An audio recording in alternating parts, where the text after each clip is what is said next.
Iya, iya.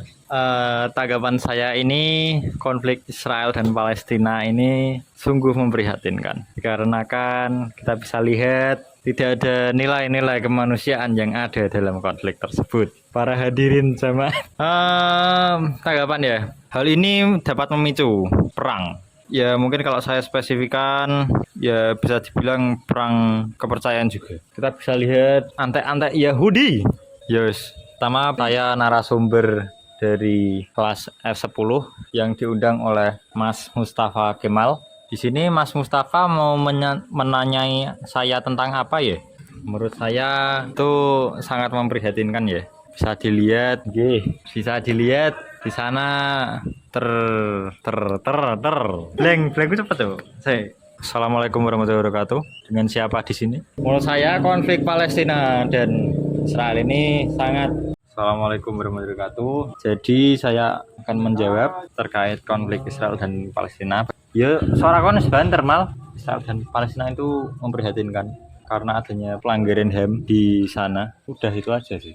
Oh, saya semangat itu. Jadi gini, saya suka loh sama taktik-taktik Rusia itu. Pakai apa? Oke. Jadi terkait Rusia dan Ukraina itu menurut saya punya dampak positif dan negatif masing-masing. Dampak positifnya bagi negara Rusia pasti wilayah kekuasaannya bertambah. Namun dampak negatifnya dan mungkin dapat mempengaruhi seluruh dunia akan terjadinya suatu krisis ekonomi, bencana seperti pengungsian ke negara-negara lain. Ya bisa kita lihat seperti di sekitar kita Rohingya, dan kita tidak tahu harus berbuat apa karena bencana sosial tersebut. Ya mungkin ada dampak positif lain yang bisa kita sikapi dari perang tersebut berupa ya perang itu menguntungkan. Solusinya menangkan Rusia. Wah, nemen ya tugas ini. Iki ke PKN mungkin gurune apa? Aku Pak Mustangkin ya nganu pertanyaan rakyat banget. Ya, perang saudara. Oh, contohnya itu ya Papua. Ya, KKB apa itu teroris-teroris itu ya.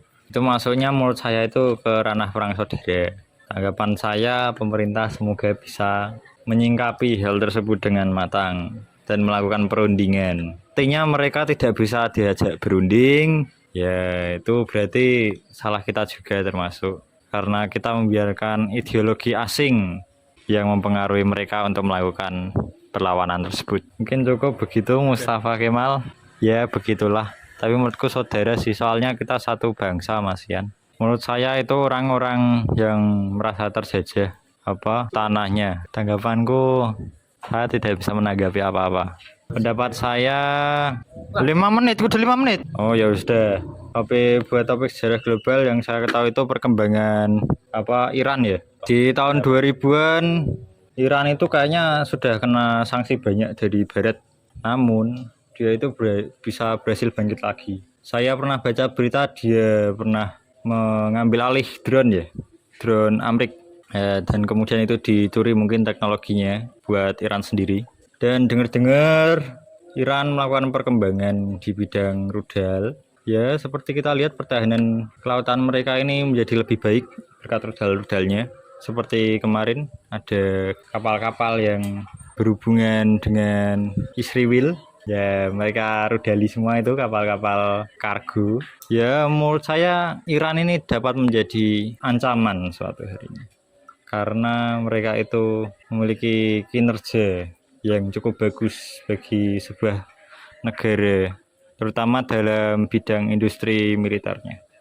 Ancaman secara global mungkin ya bukan berarti mereka langsung menyerang seperti teroris, itu bukan. Cuman waktu jadi negara yang perlu diwaspadai aja, seperti sama halnya kayak negara Rusia. Menurut saya semua Iran itu bisa dikatakan baik juga bisa dikatakan buruk juga bisa. Itu tergantung persepsi masing-masing.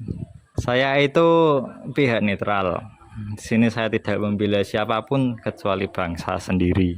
Ya, saya itu memihak Indonesia. Saya adalah seorang nasionalis tengah. Ya, saya netral. Tidak juga, saya memihak bangsa saya sendiri. Ya, bisa dibilang Bisa iya, bisa tidak.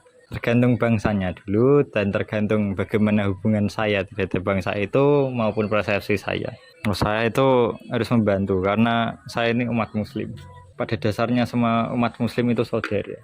Ya, cukup menurut saya itu perlu disikapi juga karena mereka itu terkena dampak dari bencana sosial berupa menambahnya kuota pendudukan ya di Myanmar dan mereka itu katanya sih penduduk asli sana. Tapi mereka terusir dari negaranya sendiri.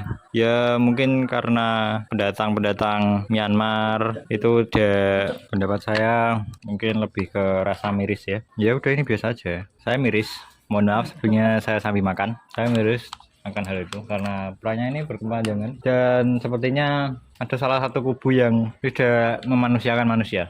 Mungkin kalau saya sebut namanya, saya bisa saja hilang sewaktu-waktu, bisa saja ya kubu A manipulasi media kubu B sehingga membuat kubu B menjadi sosok yang seakan-akan merugikan kubu A. Namun fakta yang terjadi di lapangan itu sebaliknya. Bener. Saya merupakan siswa SMA 12 terjadi saat ini ya seperti yang kita lihat di negara kita sendiri Indonesia telah mengalami bencana sosial berupa maraknya pengungsian dari negara lain.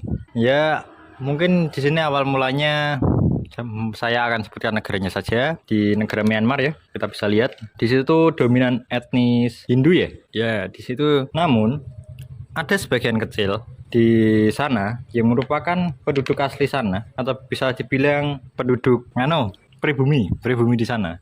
Pribumi di sana itu karena yang bisa kita lihat di etnis nama saya sebut saja si A. Saya dari kelas paling trouble di SMA 12, pasti tahu sendiri. Saya tidak akan menyebutkan inisialnya maupun saya kelas berapa. Biografi tentang kehidupan saya lahir di Kota Semarang tanggal 23 Oktober 1999. bukan 1999, melainkan 2006. Ya, saya itu lahir waktu Lebaran. Sangat disyukuri sehingga saya mendapatkan nama-nama yang berbau Islami.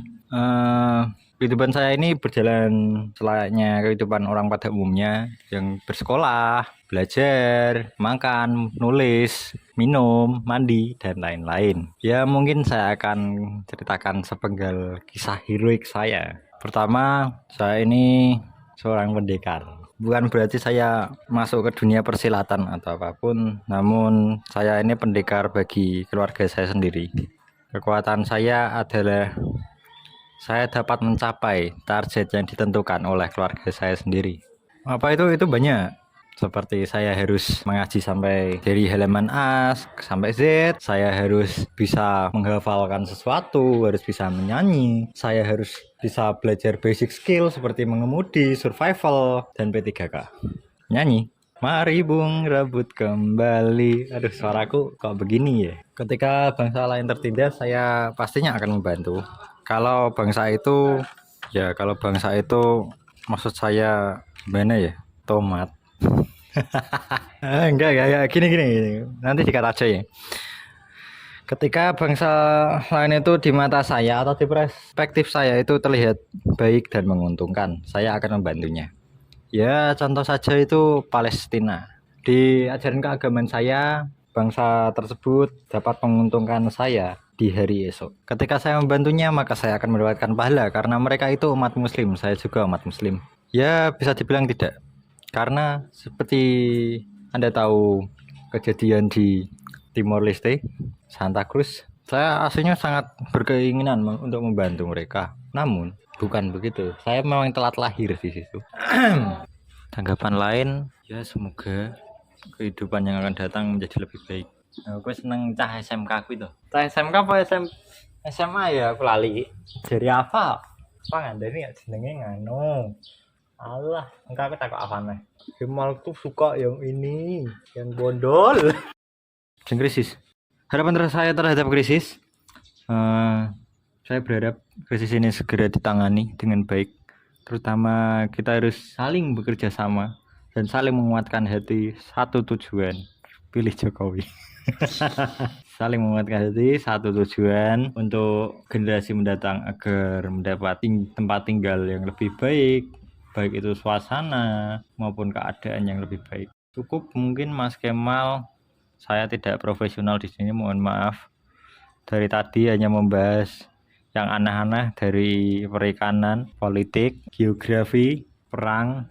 Ya udah, itu aja. Wassalamualaikum warahmatullahi wabarakatuh.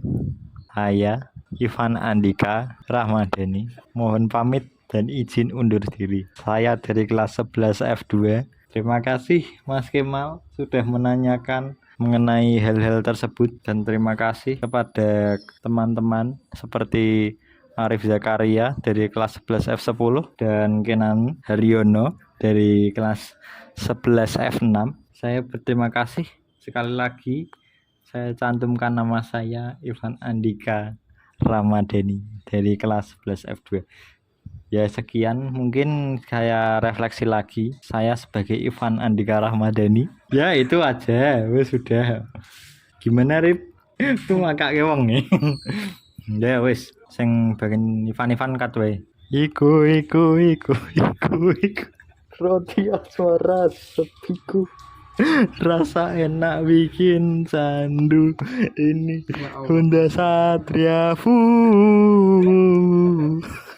Ngono ya buat tonton kene kelasmu ngono. Aja lah. Munine 5 menit. Brinjing iki mending sing ditakoki yo. Ya pendapat saya mengenai global krisis kali ini mungkin lebih merujuk pada krisis iklim ya, karena bisa kita lihat di sini pemanasan global itu sudah masuk ke ranah yang bisa dibilang berbahaya karena kita tidak bisa menebak lagi musim-musim di sekitar kita. Ya seperti di Indonesia kemarin waktu 2021 cenderung panas dan di awal 2024 ini cenderung hujan. Oh maaf ralat. Kemarin waktu tahun 2023 cenderung panas dan di 2024 ini cenderung hujan atau dingin. Ya hal ini dapat mempengaruhi sumber pangan kita karena Indonesia ini merupakan negara agraris dan bisa dibilang terpaku juga sama yang namanya tanaman seperti padi, biji-bijian, seperti tanaman pelengkap saja seperti lombok pun dapat terpengaruh. Terutama di musim hujan ini mungkin akan lebih cepat busuk. Kalau di musim panas mungkin lebih tidak bisa tumbuh. Pastinya ada.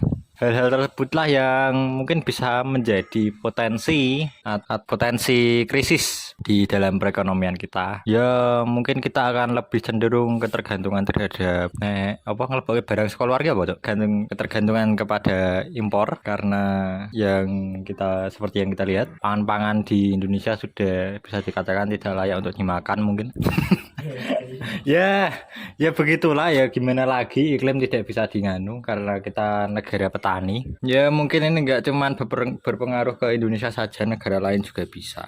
Tapi mungkin ya ini nggak mungkin juga sudah terjadi. Teknologi itu bisa mengatasi. Namun ada dampak positif dan negatifnya masing-masing. Dampak negatif ya itu lapangan pekerjaan akan semakin berkurang karena perkembangan teknologi dan teknologi juga mungkin akan menimbulkan dampak-dampak lain yang mengancam iklim global. Ya karena teknologi itu nggak mungkin bekerja secara cuma-cuma tanpa adanya energi dan mereka pasti akan mengeluarkan limbah dari energi tersebut. Untuk dampak positif ya itu kita terbantu dengan peningkatan pangan kita. Ya itu akan membantu peningkatan sektor perekonomian kita. Sangat mungkin sekali. Mau jujur-jujuran aja, iklim ini juga berpengaruh bagi pengusaha-pengusaha yang cukup unik. Kamu kok pantai sekali ya? Saya malas kalau jawab pertanyaan gitu. Ya Anda terlalu teoritis, ini emang berisikan pendapat saya. Kamu jangan terlalu teoritis, ini pendapat saya. Kita agak bicara tentang data karena saya juga bukan Ganjar. Inflasi itu bisa mungkin, bisa tidak mungkin. Tergantung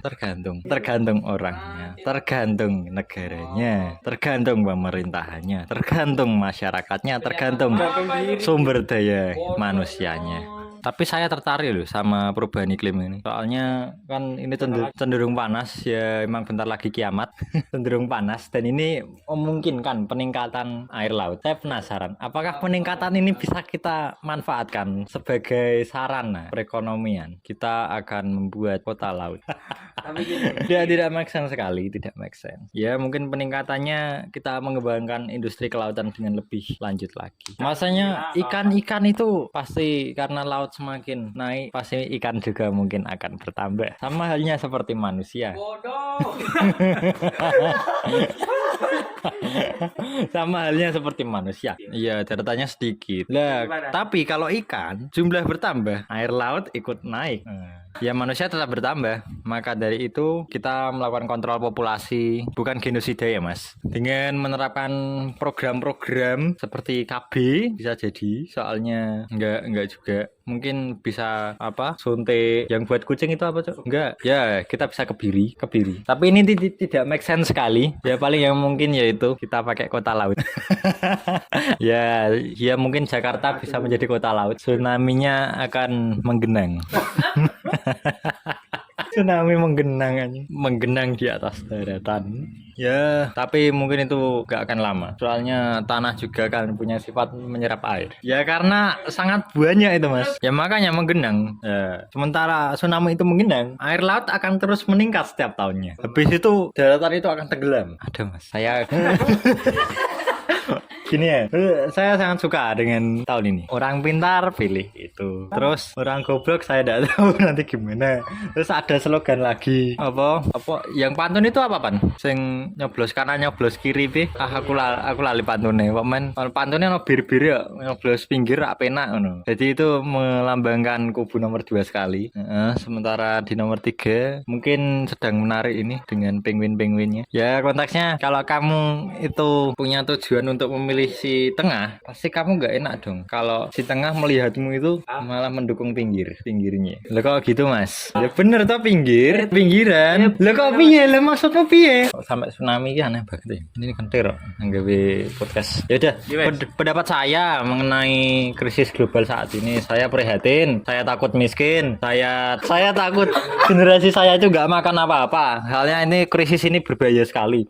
Sudah nggak mikirkan, aku nggak mikirkan lagi, stres aku. Ya intinya saya prihatin sekali sama krisis global ini. Krisis itu nggak hanya tentang ekonomi, krisis iklim bisa. Saya takut negara ini jadi laut semua, itu takut saya nggak punya tempat tinggal hilang. Kamu kalau galau jangan di sini ya sayang.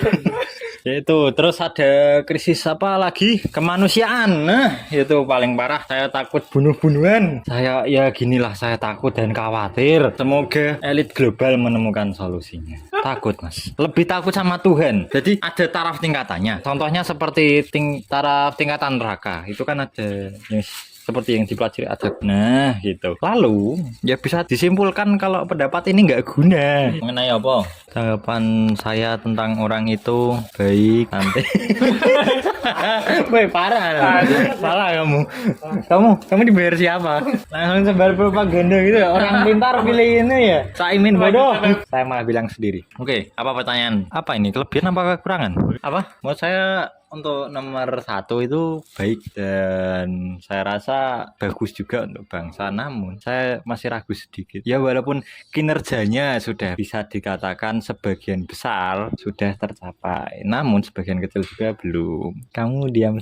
Saya rasa pemimpin untuk nomor 1 ini sangat rasional akan keadaan, sangat memiliki pandangan ke depan. Ya bisa kita lihat dari saat dia menjadi gubernur ya mungkin dia membuat hal cukup aneh seperti yang bambu-bambu itu loh, alah monumen bambu. Memiliki pandangan ke masa depan. Soalnya di masa depan ini sudah fokus pada pembangunan maksudnya yang ramah lingkungan. Jadi kita mungkin nggak akan melibatkan namanya hal-hal biotik lagi, hal-hal alternatif seperti lebih memanfaatkan energi yang tak mudah habis. Ya bisa dilihat nomor 1 ini memandang masa depan, karena mungkin bambu besok akan bukan punah ya bukan langka, namun kita akan dibentuk norma mungkin yang mengatur kalau pohon-pohon tersebut mungkin harus dilestarikan guna generasi mendatang itu merasakan manfaatnya. Jadi mungkin itu akan menjadi hal-hal langka di masa depan. Untuk nomor 2, maaf saya nggak bisa yang jelek-jeleknya itu tidak bisa, soalnya saya dapat PIP kemarin dari nomor 2. Ini nomor 2 Evan. Nomor 2 ini bagus. Nanging. Iya, ini nggak kreatif ini, gimana ini? Ya, saya mungkin kurang salut aja sama wakilnya. Ya, tahu sendiri dia diusung dari mana dan diusung oleh siapa. Pamannya.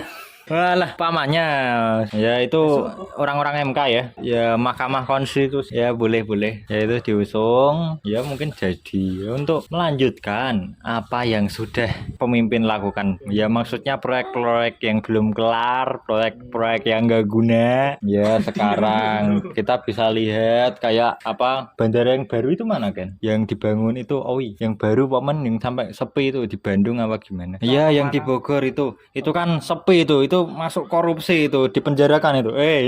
Lah yo. Gak rame sih itu anjir. Parah itu kayak paling kontroversial mungkin. Kenapa kereta cepat ini nggak sampai Surabaya? Ya enggak. Maksudnya nomor urut 2 itu saya anggap sebagai penutup kesalahannya aja nanti biar pemimpin sebelumnya nggak kena hukuman. Ya kalau nomor urut 3 ini salut saya. Kemarin lihat debatnya itu mantap sekali. Data yang dipaparkan itu sangat menusuk nomor 2. Saya malas PDI aslinya. Tapi menurut saya itu bukan cara memimpinnya itu standar lah ya, standar, nggak bagus ya nggak buruk, tapi kadang buruknya banyak. Nah, tapi mereka itu sangat menaati peraturan yang ada. Seperti apa? Ketika mereka memimpin, mereka akan cukup dengan 2 periode saja, nggak akan lebih. Ya walaupun nanti kalau lebih pun mungkin karena pemimpinnya sendiri itu yang mempunyai keinginan sendiri bukan atas partai pengusungnya. Contohnya, contohnya itu dia ingin sendiri sepertinya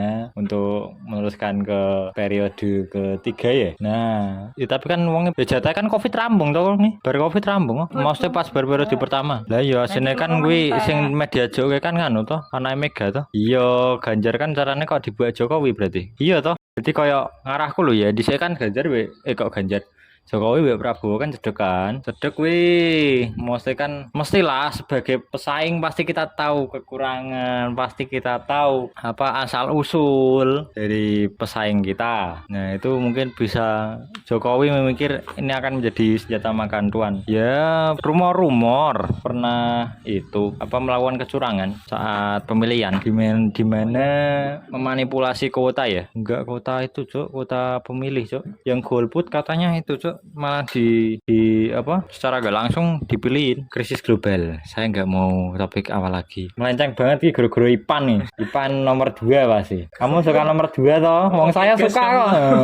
Saya suka ya langsung Mas Anies gitu. Terus kembali ke topik utama, krisis global. Pendapat saya menurut krisis global ini secara keseluruhan ya berarti ya, baik itu pangan, ekonomi, kesehatan dan lain-lain, ya mengkhawatirkan terutama bagi saya pribadi karena mungkin dampaknya sudah bisa saya rasakan sendiri. Di negara saya ini terjadi inflasi yang menurut saya ini cukup merugikan bagi saya sendiri. Soalnya harga-harga barang di sini mulai naik. BBM contohnya itu naik drastis, harga pangan naik drastis. Ya itu yang bisa saya rasakan karena krisis global. Terus mungkin di faktor kesehatan juga bisa saya rasakan ketika waktu Covid, dan itu mempengaruhi sektor perekonomian juga. Apa-apa yang berbau kesehatan semakin mahal dan saya semakin yakin untuk hidup lebih sehat dan menjadi lebih sehat. Ya tambahan ya, krisis iklim juga merujuk lagi ke krisis yang utama tadi, krisis ekonomi. Itu sangat berkaitan. Ya krisis global ini ya sangat berkaitan sekali dengan krisis ekonomi. Krisis hak asasi manusia juga ini sama, memiliki pengaruh ke krisis ekonomi. Ya poin pentingnya ini mungkin krisis ekonominya yang patut ditangani. Tanggapan lain